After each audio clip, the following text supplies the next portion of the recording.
Oi gente, tudo bom?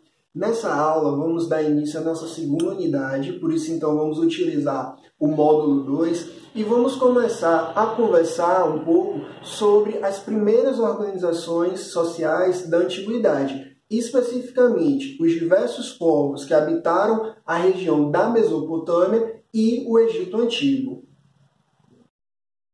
Porém, para compreendermos o porquê dessas duas regiões terem sido escolhidas por esses primeiros povos, essas primeiras sociedades, para poder se fixarem, a gente precisa falar um pouco e relembrar o que vimos na última aula, ou seja, aquele período do Paleolítico para o Neolítico, que é marcado, além do desenvolvimento da agricultura, pela sedentarização, ou seja, quando grupos nômades que ficavam de local em local, buscando alimentos, buscando abrigos, eles passaram a se fixar em um único local. Observem que, nesse mapa que é da Mesopotâmia Antiga, diversas cidades, ou seja, diversos povos, se estabeleceram ao longo dos rios Eufrates e Tigre.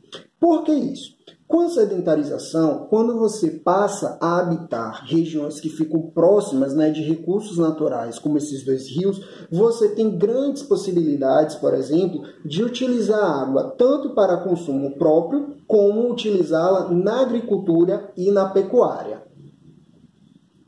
Já na região do Egito Antigo, eles se estabeleceram perto do rio Nilo.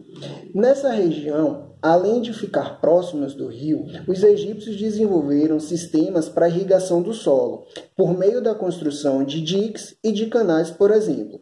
Com esses diques e canais, era possível você levar água, ou seja, desviar as águas das cheias dos rios para regiões mais secas, levando assim alimento para áreas e cultivando o solo, tornando o solo mais fértil.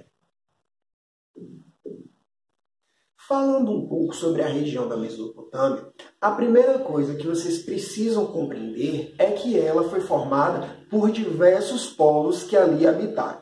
Entre eles, destacam-se babilônios, caldeus, assírios e sumérios.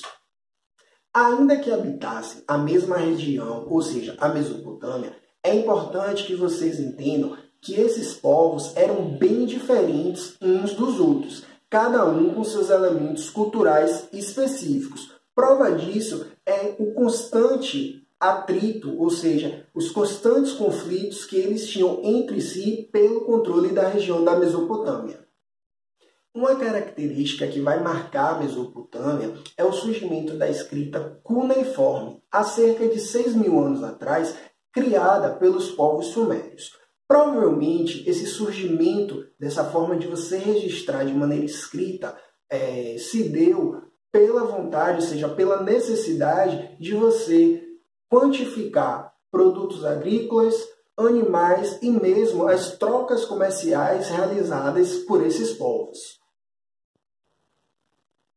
Falando um pouco sobre os povos que habitaram a região da Mesopotâmia, a começar pelos babilônicos, eles se destacaram não somente pela questão comercial, sendo a Babilônia uma das cidades mais importantes comercialmente da região da Mesopotâmia, mas principalmente pela questão do Código de Hammurabi, ou seja, um conjunto de leis criadas pelo rei babilônico Hammurabi que definia a máxima do olho por olho, dente por dente. Ou seja, o mal que você fizesse ou a agressão que você fizesse a alguma pessoa, ela poderia lhe devolver da mesma maneira. Porém, um detalhe, isso só valia apenas para as pessoas que não eram nobres. Ou seja, se um nobre babilônico cometesse alguma espécie de crime ou de agressão com algum camponês, por exemplo, é lógico que esse camponês não poderia devolver da mesma forma a agressão sofrida. O nobre pagava apenas uma única multa ao Estado.